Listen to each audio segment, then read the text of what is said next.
All right, welcome in. It is Friday. It is time for Total Bases. You see, I'm already smiling. TB can't contain his excitement, and the reason for that is the two of us were on the Twins yesterday. We were just talking off air. So just to put it into perspective, that I didn't know that there was such a term called Ultimate Grand Slam until yesterday. I guess somehow I've missed that. I don't think it's come up in about 8 years. You'd have to go back to David Bodie on the Cubs was the last time it was done. And so essentially, if you missed the Twins-Royals game, what an ultimate grand slam is when you're down by 3 and then you hit a walk-off grand slam, which is obviously 4 runs to win the game. It's only happened 34 times in Major League Baseball. And with 2 outs, it's only happened 15 times with 2 outs, which is more rare than a perfect game. There's been 24 perfect games in the history of the sport. Yesterday's was maybe the most improbable of all. 3 Twins batters were down to 2 strikes to their final strike before that. And then, of course, Cody Clemens does it on an 0-2 count. It hit a 4% play for me. Tokyo Brandon, you cashed with the Twins. I ended up having a 3-0 day. I'm ecstatic right now. How about that? Yeah, it was crazy. Cameron looked amazing, and then the Twins looked absolutely dead. And then comes this 9th inning where the A's decided to put in one guy with a 5.8 ERA and another guy with a 6.2 ERA and basically give the game away. So so much for bullpens, huh? If you were on the A's, sucks to be you.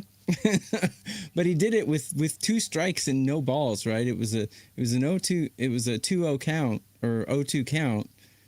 I was just crazy. That was crazy. So I went 1-1 in MLB, and then I went 2-1 in the KBO. So kind of a so-so day. If you've checked WagerTalk's X account, you've seen some pretty funny graphics of Adam and myself and Hakeem.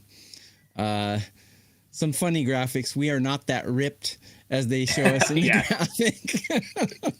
But anyways, yeah, it's good times right now. We're all winning, so everything's good. Yeah, I love the wrestling themed post. They gave me like a pre-bleach blonde Cody Rhodes type look. So I was pretty happy about that. Love being on there with the two of you guys trying to battle it out, see if we can stay at the top. And you know what? If I can listen, you guys all have the license to call me out now. If I come on here and complain about bad luck, you just remind me that I had the Twins yesterday, because that is an example. I'll come on here, Tokyo Brandon, I've said it a million times, where I've made good bets that have lost. That is an example of what was honestly a bad bet that won. Like you said, Noah Cameron was phenomenal for 8 innings, and he probably should have stayed out there, but even with him not out there, I mean, Royce Lewis down to his final strike, Josh Bell down to his final strike, Cody Clemens down to his final strike, and somehow the Twins win the game. So let me make a quick point before we get into the game. If you do sports betting long enough, you'll find that bad luck and good luck happen exactly at the same rate. So you're going to lose. You might not lose a grand slam walk-off with 2 strikes, but you're going to lose. You're going to have bad beats. You're going to have good beats. They happen at the same rate, but the bad beats hurt more, so you remember them more. So it feels like you get more bad beats than good ones, but honestly, they happen at the same rate. If you flip a coin 10 times, it's not going to be heads and tails 5 and 5. But if you do it 100,000 times, it's going to be 50-50. So. Well said, TB. A great call by you as well. The Red Sox, a little late inning luck in that one too, to cash our parlay. So we do hit the 2-teamer yesterday. We're still battling back. Hopefully we can hit another one today. And now we finally, the live chat is populated here, and we're off and running now. So sorry for a little bit of an extended intro, but I felt like that Grand Slam deserved a moment on the show. And now we've got the live chat going. So let's get into today's games. Let's go out west. Well, kind of out west, out to the American League West. We know that Texas is not really the West Coast, but for the sake of this conversation, it is the AL West. It is a Lone Star State showdown. Tokyo Brandon, this division is so average that it's going to make for a phenomenal race the next couple months between the Mariners and then the 2 teams that are playing here, the Rangers and the Astros. Both teams hovering right about 500. Both teams in the mix to win this division. So Rangers, Astros to you. Looks like we've got Eovaldi and Brown. Take it away. Yeah, well, Texas and Arizona and New Mexico are the wild, wild west. So you can call them west. I think that's all right. And a walk-off grand slam has only happened 34 times in MLB history. So we can talk about it for a couple minutes to start the show. So, leave your negative comments at home. So let's get on to this one. The Rangers going against the Astros. I love Hunter Brown. I have loved him, but my numbers not particularly in love with him. My numbers say he's pretty average, and that includes the expected numbers. Eovaldi's a guy who has been really good in past years. Doesn't seem like he's good this year, but my numbers love him. So this is another one. You remember I said yesterday my numbers are in love with the Mets, but I'm not betting them, and the Mets come out and win 4-2, right? So I think Eovaldi's going to have a better game than Houston, in my opinion. And I've got the Rangers batting number 4, and I got Houston batting number 13. The only thing that I don't like about Texas here is their bullpen is awful. Ranked 22 right now in current form, where the Astros are pretty mediocre. As a matter of fact, the Astros are the most mediocre team in MLB according to my rankings. They rank right around 15 at everything, so out of 30. So, and Hunter Brown, pretty mediocre as far as his expected numbers are concerned. I think the Rangers have a really good shot of winning this. It's not probably going to be a play for me, but if I had to bet it, I would go with Eovaldi. And actually, his command and control is amazing. He's only walking 21% of the guys he's striking out, where Hunter Brown is walking 66%, which is way above my danger zone. So I like the Rangers here a little bit. Okay, Brandon, I'm with you. I think these two teams are the definition of average. Like, with the exception of like the season Yordan Alvarez is having, like, these are just two average baseball teams. Listen, I understand the Astros have played better of late. I would say if I'm looking at these two teams, the team with the higher upside is probably Houston, because they had to work around some injuries at the beginning of the year. The team with the highest upside in this division is the Mariners. And I know people are out on the Mariners, but when I look at like run differential, the Rangers minus 22, the Astros minus 41, and the Mariners plus 3. But going back to your point, like the Rangers, yeah, the bullpen hasn't been as good of late, but this is a really good bullpen unit. They lack some big time leverage arms, but they make up for it in depth. Like, they have a very good collection of arms. And if you look at their season long numbers, it's been a really good bullpen. So just to keep it like kind of simple on this one, I don't see a huge difference between Brown and Eovaldi. I don't see a huge difference between the two bullpens. I think the Astros probably have the better leverage guys, whereas the Rangers have more bullpen depth. And I really saw like a paper thin, like, I know, Bryan will, I think, or no, you're the one that says like, well, this projects as the closest game of the day, right? Like, or, I think I don't really look at that when I'm handicapping, but just going off of like looking at these two teams next to each other, this one seems like you'd have to flip a coin, to go back to your open of the show, right? Like, this feels like a coin flip to me. And if I'm flipping a coin, do I want plus 115 or do I want to lay minus 125 is the question. For me, I would take the plus money, because I just can't find much separating these two teams. Yeah, well, that was one, like, I chose the Apple TV game because we wanted to get some national TV on here. But we'll get to another game. That one was a quick one. Found one that I just didn't have a huge opinion on. So let's go to the chat and see what you guys want to talk about. Adam says, congratulations, Adam and TB, on your awesome day yesterday, and congrats on hitting the parlay. You guys are fantastic. Thank you. We appreciate that. We appreciate the donations, which all go to charity. I believe we're doing a cancer-related charity this time around that the home office is going to pick out and work with. So shout out to you guys for the donation. I do have a 5% play today. I'm going to try to do what they call press my luck, TB. You know, I didn't get away with one yesterday. So now I've got to go press my luck and see if I can hit a 5%er today. But I do have that. It's up on my page now.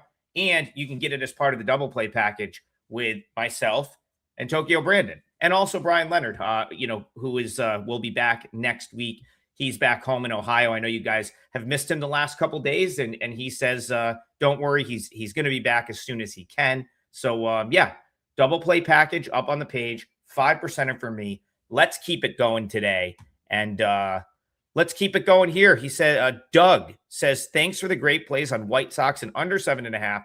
It was a perfect day in the bleachers at Guaranteed Rate Field. Love to see you guys with boots on the ground at the games. That's, of course, the home ballpark of the Chicago White Sox, where the Yankees blew another one yesterday, Tokyo Brandon. But he wants to talk about the White Sox here. So we'll put it in the perspective of, the Yankees blew the last 2 days, but how about the White Sox finding a way to walk it off in extra innings on back-to-back games? Now they take some momentum with them to South Florida, where they'll take on the Rays at Tropicana Field, one of the best home teams in Major League Baseball this year. Doug says thoughts on the White Sox -150 to make the playoffs, and then thoughts on the White Sox and Rays in this game. Tokyo Brandon, take it away. You can get a double play. Adam's got a 5% play up. I already have 2 MLB plays out. So if you get a double play, you can get all of those. Adam and I currently are second and third among 33 handicappers at WagerTalk.com in all sports. So we are seeing it well, as they say. So regarding this game, regarding your question, first off, no, I don't think the White Sox are a playoff team. I'm sorry to disappoint you, but look at their rotation. I mean, when your number 2 starter is Sean Burke, and then you got Noah Schultz and Eric Fetty after that, it's just, I mean, Anthony Kay has looked good at times. This rotation's not good enough, in my opinion.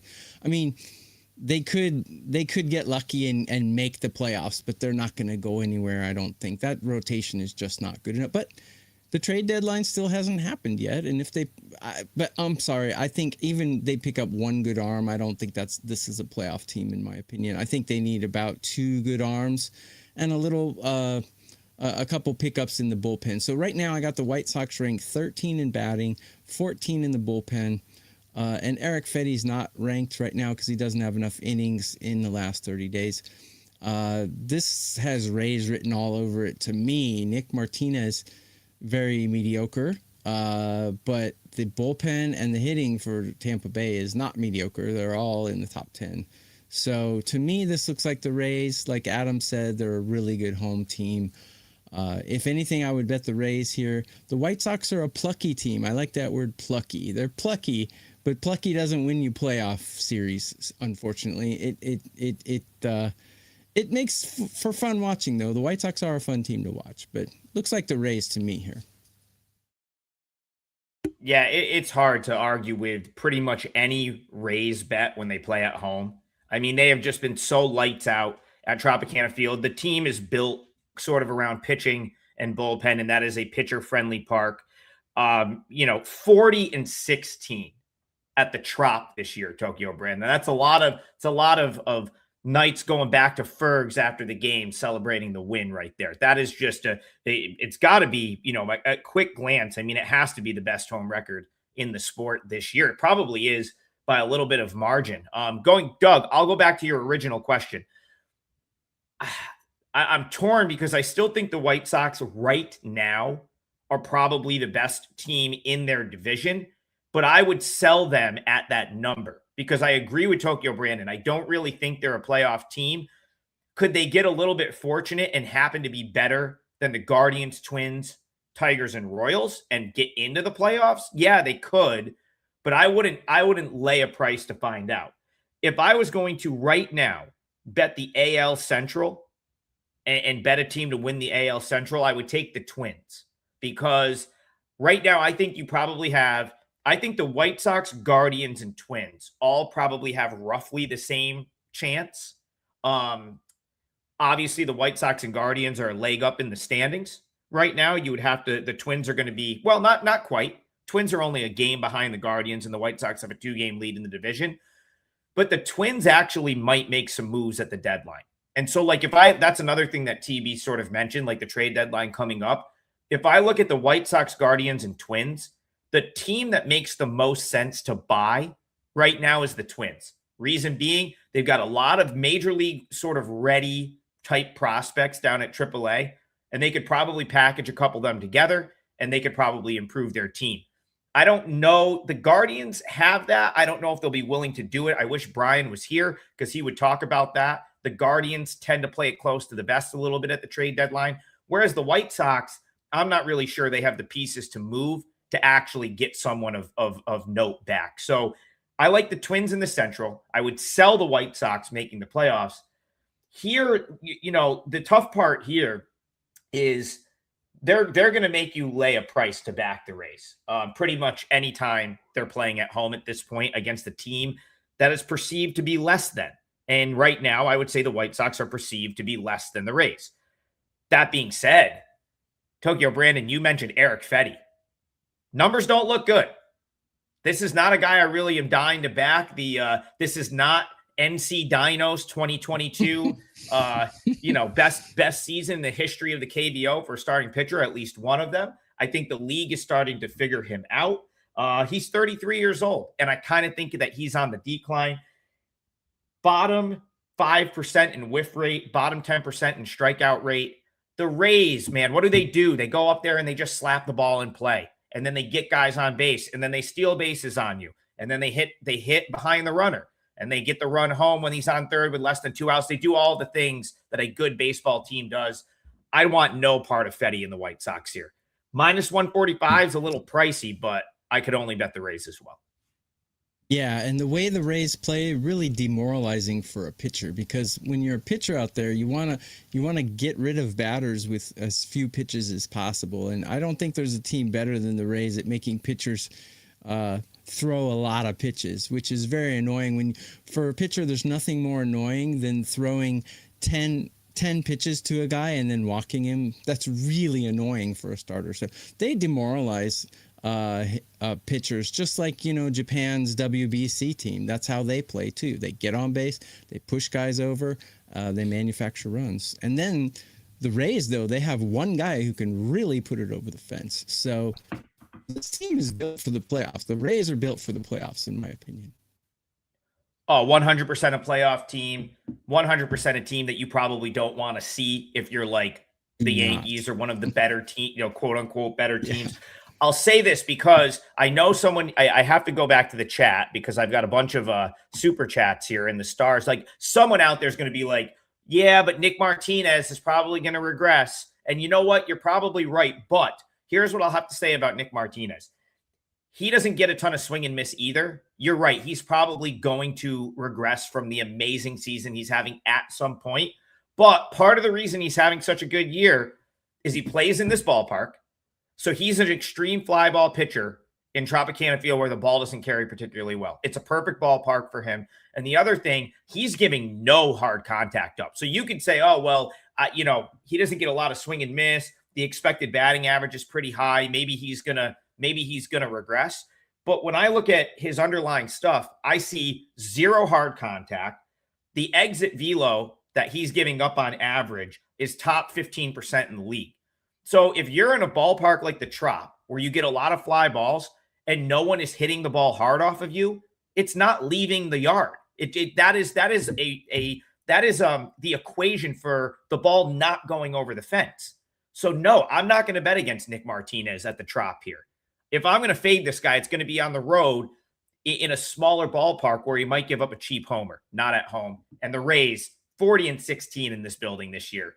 Really tough to bet against this team right now. Martinez kind of looking like our boy Bailey Ober, giving up hits, but they're not going over the fence. So. But that is a great comparison, TB. They're very similar, where they're extreme fly ball pitchers. They play in a park that's favorable to throwing, to pitching like that. And you know what? Bailey Ober wasn't bad yesterday. Bailey Ober was fine. Wasn't. One of those runs was because Kreidler dropped the ball on a transfer. Ober pitched fine. He made one mistake to Caglione, and Caglione took him deep. So yeah, I like David Edgington says Tampa Bay at home or nothing. I'm with you. I think Tampa Bay at home or agree. nothing. And I think, and TB says Kind of it as agree. well. The only time I wouldn't take them is if they've won 2 games in the series and this is game 3, and that is not our situation today. So no, and actually, think, the team that just Tampa Bay came would be off a of decent the team that just came off of 2 very stressful extra inning beat one of the best teams in the sport wins is the White Sox. So the team that's actually in the letdown spot here is the White Sox. David we got Tokarski. Welcome in. Glad you're watching us live. Thanks, guys. Yeah, we appreciate all the live viewers. Listen, if you can't make it live, totally understand. That's why the show is up on demand every day on the WagerTalk YouTube channel. Hop in the comments there. The 3 of us try to get in and interact with you guys in the comments on the WagerTalk YouTube channel. While you're over there, make sure you're subscribed to the channel so you're getting the alerts that we're going live and that we have a show up. And it also, just shameless plug, it helps the show tremendously if you guys go watch the YouTube replay and comment in there. So we appreciate all the interaction that you guys give us on a daily basis. Yeah, this was kind of crazy. Freebird, first of all, thank you very much for the donation. All 10 games went under yesterday, TB. What do you think about that, just in general? It's just a freak, I mean, like it's back to the coin flip analogy. If you flip a coin 100,000 times, it's going to be tails 12 times in a row, 10 times. So just because we're in that 10 times right now doesn't mean tomorrow is going to be the opposite. So yeah, I don't think it means a lot. But look at bullpen usage, because when scores are low, it probably means a lot of teams used their good arms yesterday. So that could lead to high scores, but it's not like some kind of, force of nature or anything like that. Freebird, just to answer your question, like the books, if it's the same series, so let's use like Nats Braves, for example, some of the series that started yesterday and the 2 teams are going to play again today, you may have some overvalue by there being a lower scoring game. Outside of that, I don't think today just means the ball is going to just be flying out of the yard because it didn't yesterday. Guru, thanks for the donation. Man, we got. Yeah. Bullpen usage is more important. So check bullpen usage. For sure. Because when scores are low, yeah. I mean, Chapman pitched yesterday and, a lot of good guys got used yesterday. So just Mike S. Good one. He's going to the game tonight. We love boots on the ground. I know Bryan had to go home, a little bit of a family emergency, so he's probably tied up. But listen, I know if anyone can squeeze in a Guardians game when he's back in the state of Ohio, it's Bryan Leonard. So hopefully he gets a chance to get out to the ballpark this weekend, because this is a really interesting series that starts tonight at Progressive Field, Cleveland, Arizona. So Mike S is going, so we got to break this game down. He likes Cleveland in this one. They're at home. Diamondbacks, a scrappy underdog, but I always sort of prefer them at home as opposed to on the road. So looks like we've got Tanner Bybee, Mitch Brott, D-backs, Guardians, Tokyo Brandon. How do you see it? So let me do a shameless plug here. Yes, in the comments, you did mention it, Tokarski, that I'm doing a 9 p.m. KBO NPB Japanese Korean baseball show on my YouTube channel. I'm also Sunday morning at 9 a.m. Eastern going to go over every MLB game on Sunday. And that's not the Lord's work, like Adam said. As a matter of fact, I'm quite evil. So anyways, it's the devil's work. Let's put it that way. Anyways, so let's take a look at how these 2 teams match up. Yeah, these teams are kind of similar. Guardians are not exactly a great home team, and the Diamondbacks are not exactly a great road team. If you look at Bybee's numbers against these batters in his career, he's gotten smacked pretty good. A 304 average against and a 722 OPS in 69 at-bats against. However, the caveat to that is we don't know when those numbers are from. It could have been 4 years ago. In that case, you can just throw them out the window. When I do capping, I'm really only concerned about last season and this season. So anything before that, I think is pretty irrelevant. In any case, Bybee is a little bit vulnerable to these bats, and I have the Diamondbacks hitting 3 in MLB right now, so they're smashing it pretty good, and their bullpen is kind of trashy, 23 out of 30. I don't know much about Mitch Bratt. Adam will fill us in on Mitch Bratt. Not enough numbers to register in my rankings, but I do know that the Guardians are not hitting very well, and their bullpen is quite mediocre, and Bibby's not very good. This looks like an over to me. It's probably going to be pretty hot in Cleveland as well, which will contribute to an over as well. I would think over or nothing in my opinion, unless Adam has some gold nugget on Mitch Bratt that I don't know about. So I would do an over if I had to. So listen, I've watched Mitch Bratt a ton at Reno. Yeah, I think I said this last time. You want to see a sight to see is watch him pitch. The guy pretty much just a full hop when he pitches. It's very, very odd. Smaller guy, I guess he does that to get a little bit more ump on it going to the plate. I thought he was okay in AAA. Like actually this year specifically, he definitely turned a corner. His whip was under 1 in the PCL, which is very impressive. Of course, the Pacific Coast League, you deal with a lot of altitude, small, like it seems like the ball flies out of every park out there. So like all things considered, I think his numbers at the AAA level were very good this year. The Guardians, though, they just guards ball these teams to death, right? Where this is another team. Great small ball team most of the time. I mean, earlier this week, I think they were guilty of not hitting with runners in scoring position at times. But for the most part, the Guardians, they're another one of these teams that sort of find ways to get a guy on base, to get him in. The pitching has been great. Tokyo Brandon, they're one of the only teams. As of a week or two ago, and I'd have to go back and check this, I believe they were the only team in baseball that has had the same rotation all year, where the same 5 guys have started every 5th day all year. In 2026 in Major League Baseball, that is unheard of. Okay, that is unheard of. No injuries, no one getting blown up to the point where they get pulled from the rotation. They've had the same rotation all year, super consistent. The pitching has been great. That is the angle that I'm going to take here. So here's the thing. Mitch Bratt, I don't really know because he's looked really good at AAA, but why I don't know that he's just going to translate to a lockdown big leaguer. I need to see more. But what I do know is Tanner Bibby's been pretty good. And the Diamondbacks right now this year, 29th out of 30 teams against right-handed pitching with an 87 WRC plus. The only team worse in that category is the Reds. And so I think a lot of people look at this D-backs lineup because they hit well at home and their overall offensive numbers are pretty good. And they say, okay, well, the Diamondbacks, they really can hit the ball. Well, you take them out of their home ballpark, which Chase Field is one of the best hitters parks in the league by far. Go talk to any MLB player that's played in most stadiums. Chase Field will be in their top 5. Great batter's eye, very, very good hitting backdrop, big park, big alleys. You can get triples there. It's a really good hitter's park. So you take that. Say again? Zero humidity. Yeah. I mean, to the point where they had to mess with no drag on the ball. No water drag on the ball. So yeah, for sure. Yep. And now you take them, you put them on the road, and you put them against a right-handed pitcher, which they've really struggled against right-handed pitching this year.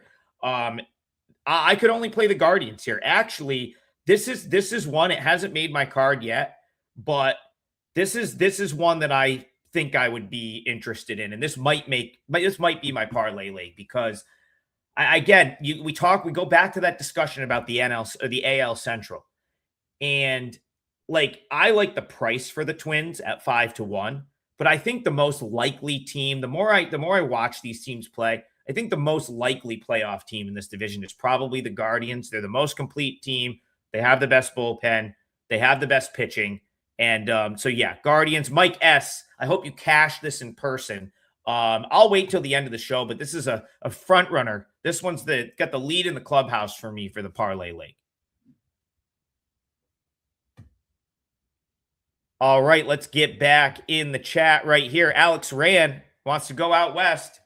He says -184 for Seattle. Have to look at the Twins, right? Well, No one's got more momentum right now than the Minnesota Twins. They may have just floated to Seattle. They might not even have needed a plane, Tokyo Brandon, after that walk-off. I mean, if you want to talk about like found money and think about the Twins. I mean, twice in that series, they walked it off in a game that they probably should have lost. And yesterday's, as improbable of a win as you're going to find, they're going to show up in Seattle with all sorts of momentum.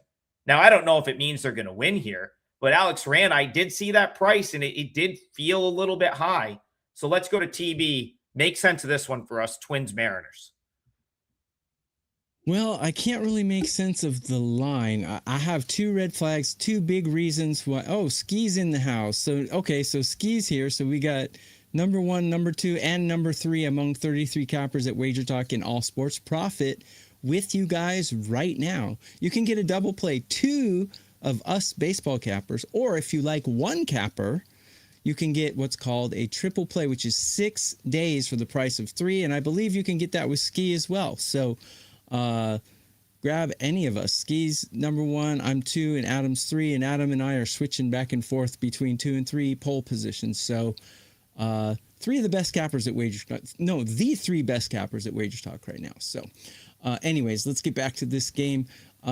Seattle, I'm not betting this game for 2 reasons. Number 1, I'm not betting a Seattle game because I don't think I've ever won one in my life. No, I'm sure I have, but seems like I haven't. And number 2, I have Seattle's bullpen ranked number 4 in MLB, where I have the Twins ranked 21. But every other category, I have the Twins better than Seattle. So I'm very wary of taking a team whose bullpen is that much worse than the other teams. But yesterday was a walk-off win. Do you think they have an emotional letdown, or do you think it's an emotional boost? I don't know, to be honest. But I do know that the Twins didn't really use a lot of their bullpen yesterday, so they might be a little fresh. So might not be a big factor, but I'm not going to bet it for those 2 reasons. I just can't take a team where I have them ranked higher than the other team and everything, and the bullpen is that much worse than the other team. I just can't do it. So I will stay off this game. What do you think, Adam? Yeah, first, before I get into breaking down this game, shout out to Ski for jumping in. Also, shout out to Ski for a 5% winner in the WNBA last night. Someone looks like was on it. I mean, listen, I've said this a million times. You don't have to even watch women's basketball. If you don't want to watch this, it's Friday night. I'm sure you could find something better to do. But if Ski's got a 5%, if he's got a big yeah, you can watch TV show. But if he's got a big play in WNBA, like, it is probably in your best interest to have that bet in your account. That's all I'm saying. Always people are like, I don't like women's basketball. It's like, all right, do you like, I don't think many people sit there and watch the AAA bets that I give out. But if you've been betting them, you've picked up about 40 units on the year. So, it's more about liking money, which is, I think, the reason we all show up and do this every day. So shout out to Ski, another easy WNBA winner. I don't know how we're going to catch him during WNBA Sophie Cunningham, season. I'll watch her. Holy cow, she's hot. All right, there we go. No, she's one of the more entertaining players in the league too, and I'll catch it every once in a while. But again, I don't know how we're going to catch Ski during WNBA season because he's just crushing the league right now. So back to this game.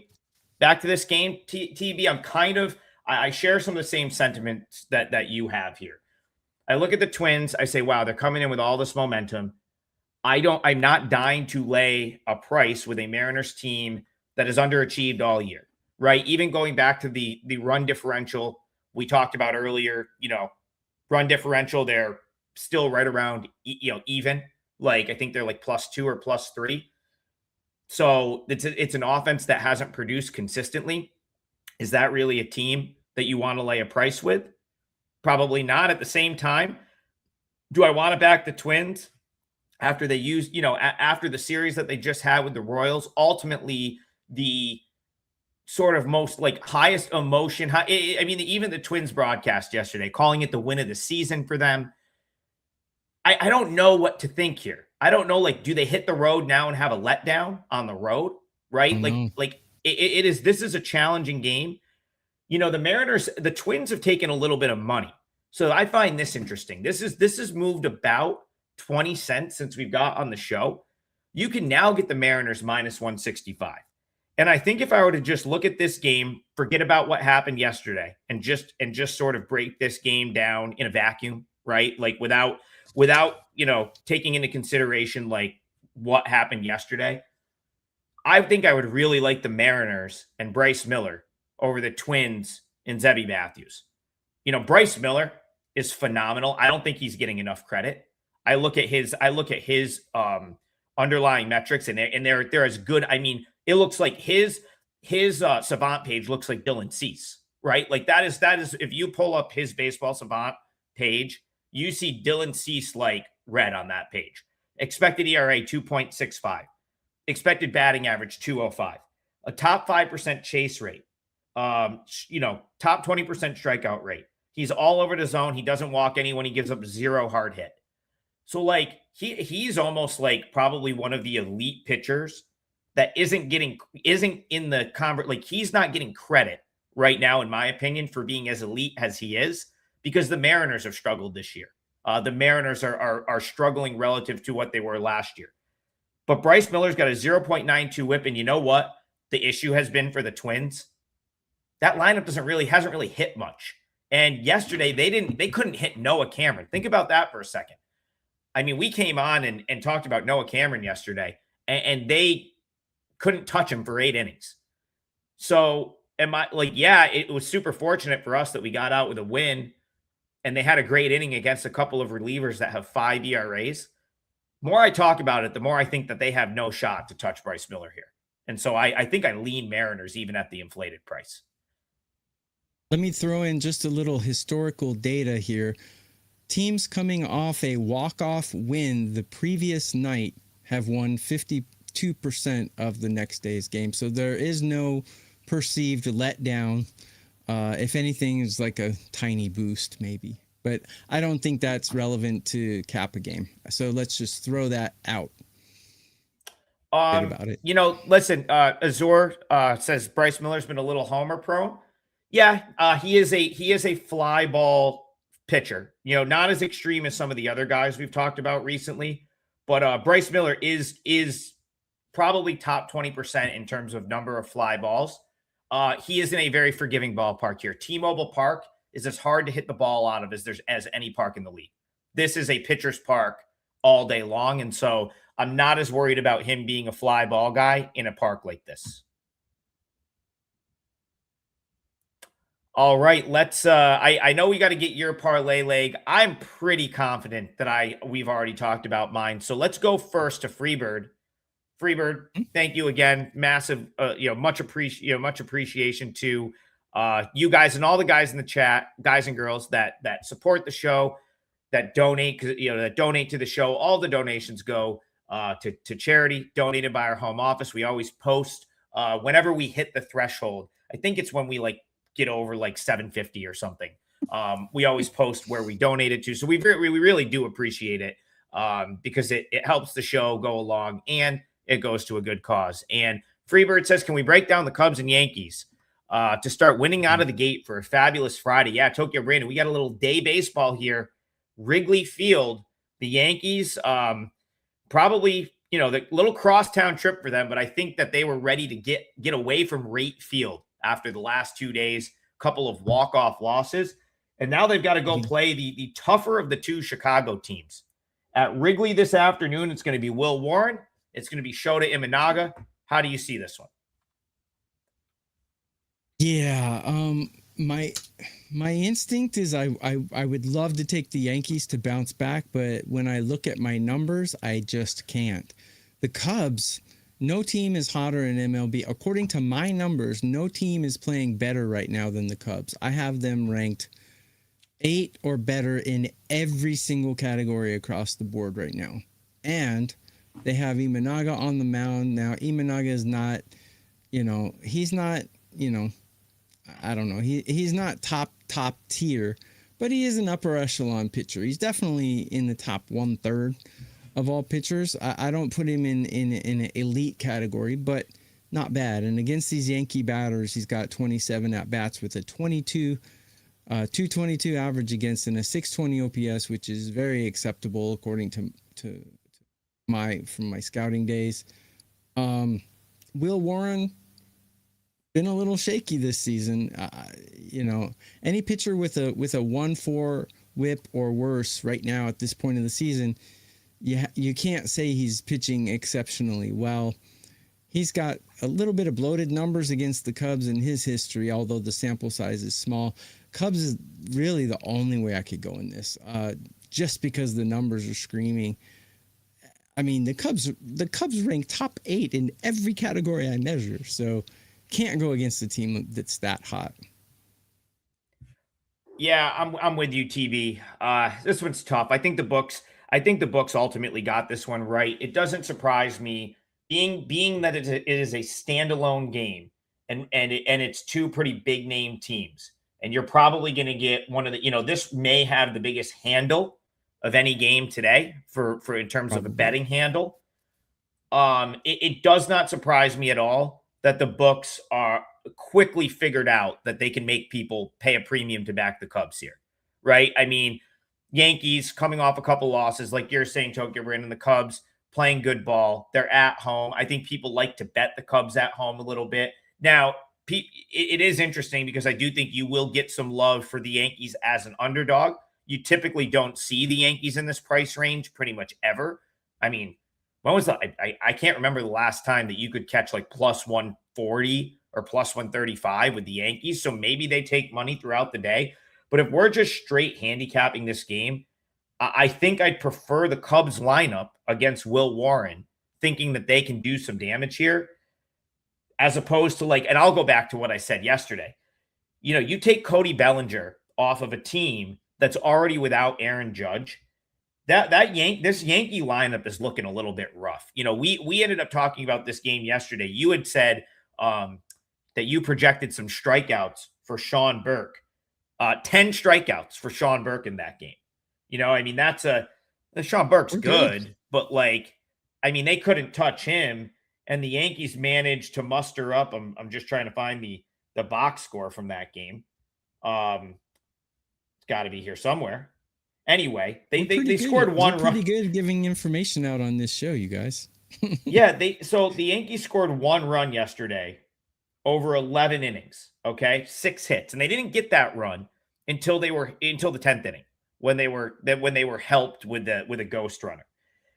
I'll go back to what I was saying yesterday. This Yankee lineup right now is concerning, right? Because no Judge, no Bellinger, and suddenly the bottom 3 of yesterday's lineup was Volpe, Ryan McMahon, and Austin Wells. That's a problem. Okay, that is a problem. It's a big problem. And your best hitter is Rice.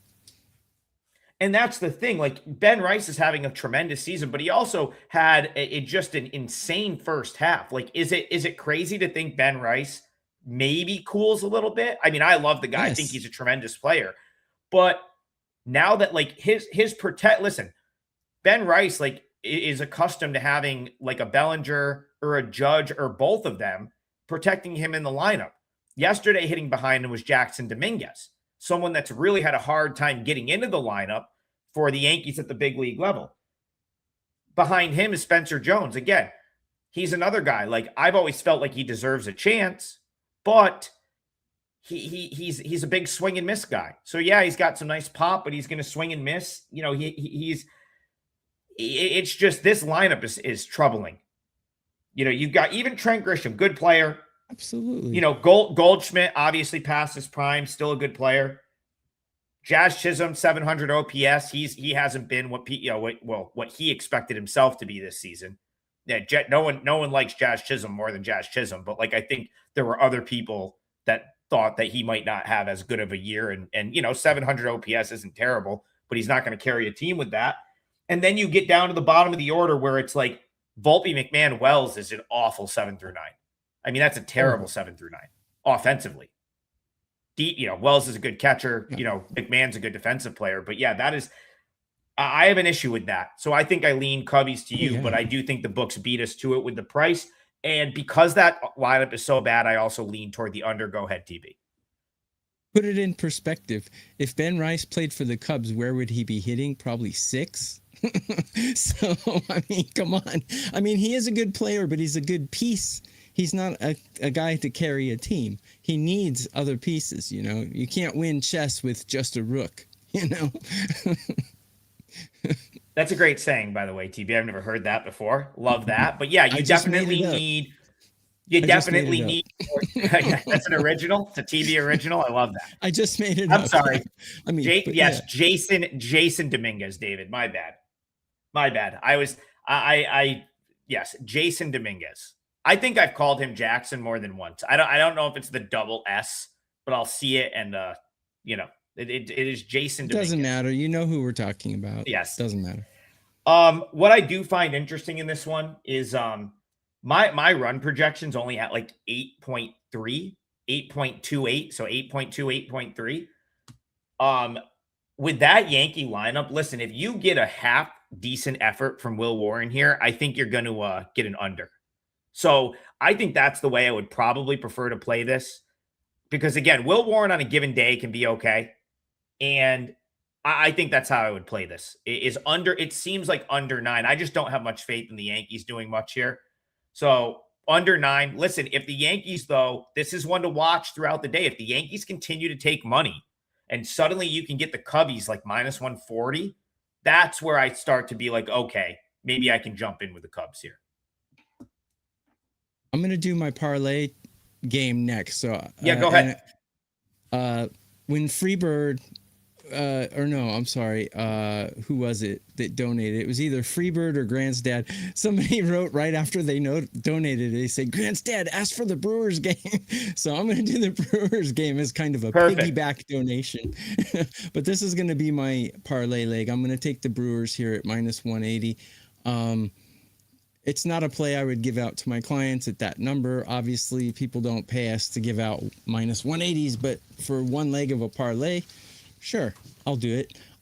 Brewers are just a better team than the Angels. The only good thing the Angels have going for them right now is that they have a pretty good bullpen. And Adam has spoken about this on previous shows. They don't have that guy in their bullpen, but they did add a lot of bullpen pieces, and they're kind of gelling together and piecing together quite well. So the bullpen, though, doesn't matter if you're losing 5-1 in the 8th inning. Your bullpen means nothing at that point. So, and I think that's pretty much where this is going to be. The Brewers are a very well put together team, and they're kind of like the Rays in the respect that they don't put it over the fence a ton, but they're just a really well put together team, top to bottom, hard to beat, and they're a team that nobody will want to face in the playoffs.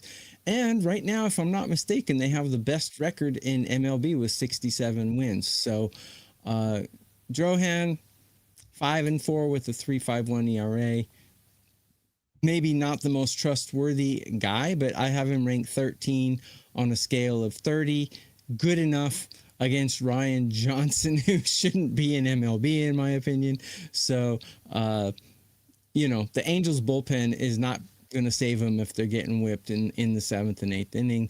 So give me the Brewers here on the money line for my parlay leg at minus 180, 185, something like that. And tune in to my show tonight, 9 p.m. Eastern on my YouTube channel.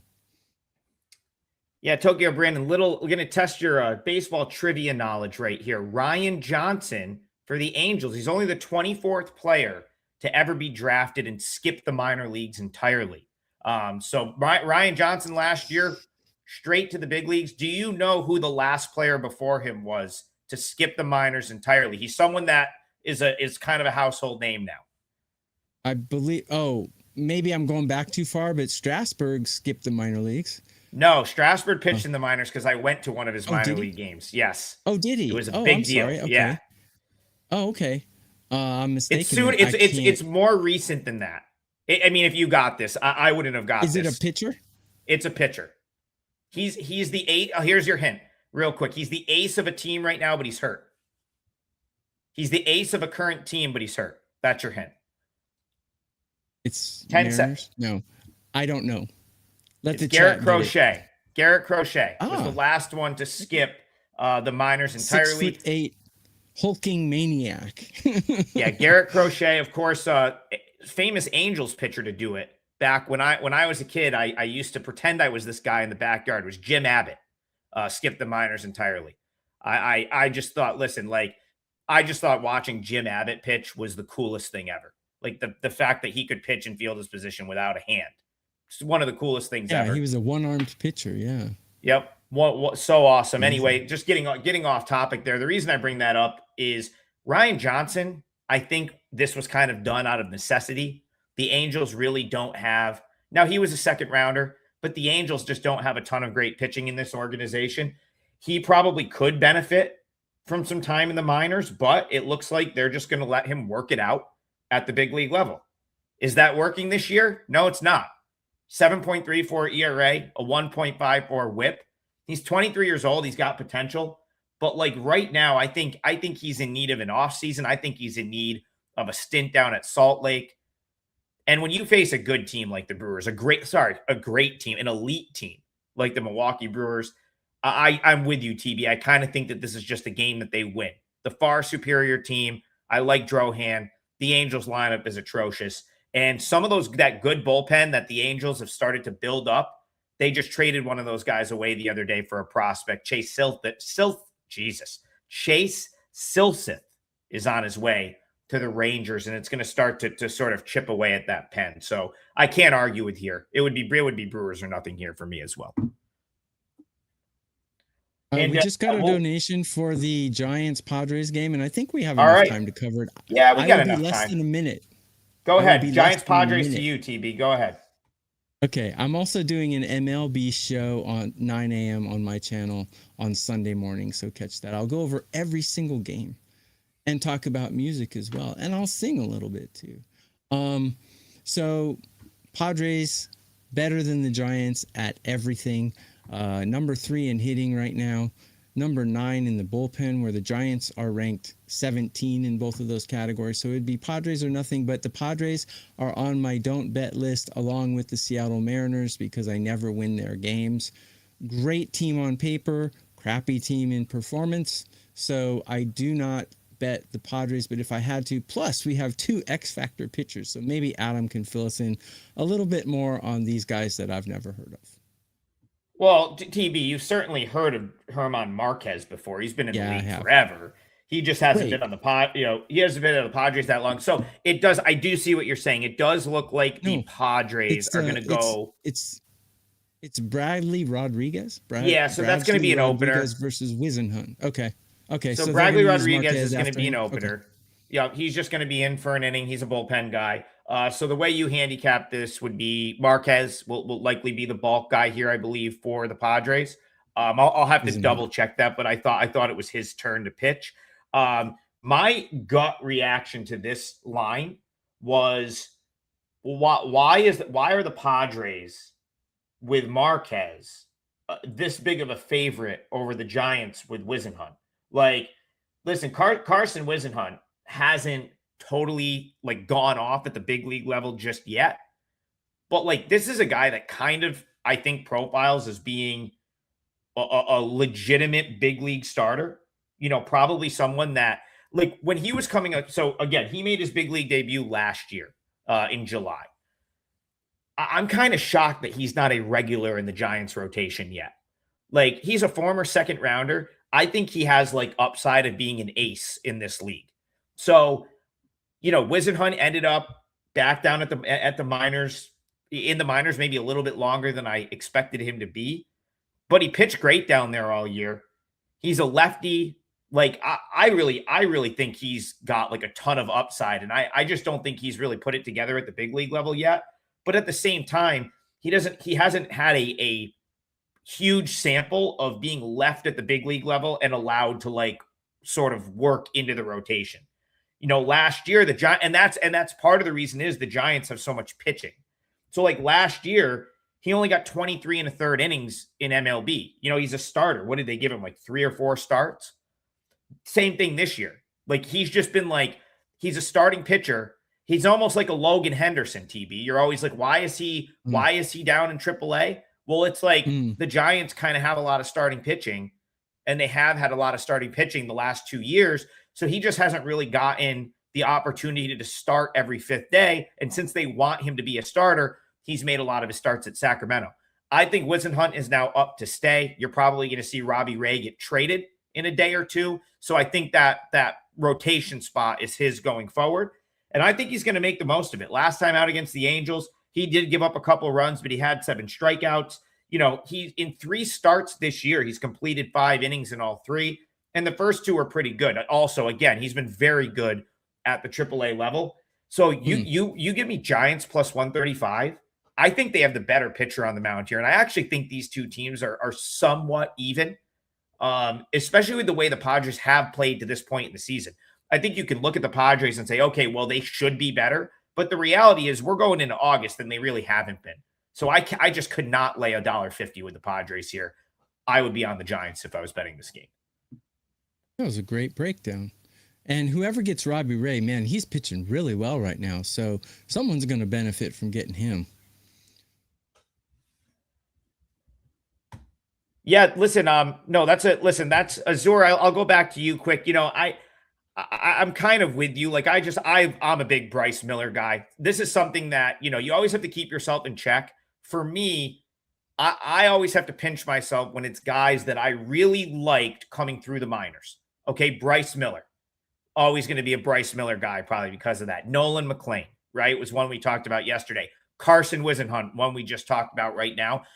I have a soft spot for guys that I was high on before anyone else was high on. So sometimes I do have to circle back and, kind of like, just pinch myself a little bit. So he, again, I still think Bryce Miller's probably gonna pitch pretty well tonight. But that's just it is a good point. And I don't want to again, if you like the Twins, like that's one where I'm not really gonna put you off the Twins. In that game, I just think I would probably prefer the Mariners. But again, that's not a super strong handicap for me. Tokyo Brandon, what is kind of a strong handicap for me is the Guardians. We've already talked about it. That is where I've decided to go for the parlay. And you know what? Your Brewers price is not as bad as you thought it was. I'm seeing minus 165 for the Brewers. So that's a little bit better than we thought. And I'm looking for a Guardians price. We need Bryan back. Bryan's our odd screen guy. It's tough not having him here. He's usually all over this. Grab a double play, guys. Grab a double play while Adam's looking for that. You can get 2 of us 3 days, all access, including 5% plays, which Adam has one today. Or you can get a triple play, which is 6 days for the price of 3. Yeah, a couple great specials. And again, there's all those monthly specials that are up on the webpage will end today. Of course, it's the final day of the month. So head on over to WagerTalk, check out both of our pages. Really good long-term deals that you can take advantage of. And they believe they all expire today at midnight because usually whatever the special is for the month typically ends on the final day of the month. So check that out. Tokyo Brandon, I am going to go with Guardians minus 135 as my leg of the parlay. We'll give you Brewers minus 165. I'm seeing minus 163s as well. So that is your 2-teamer for today. We hit one yesterday. We're going to try to run it back today. Tokyo Brandon's going Brewers on the money line. I'm going Guardians on the money line. Mike S. is going to the game in Cleveland tonight. So hopefully they cash in person for him. And let's cash all our tickets. Let's make it a great Friday. TB and I will see you tomorrow morning. Have a great day, everybody.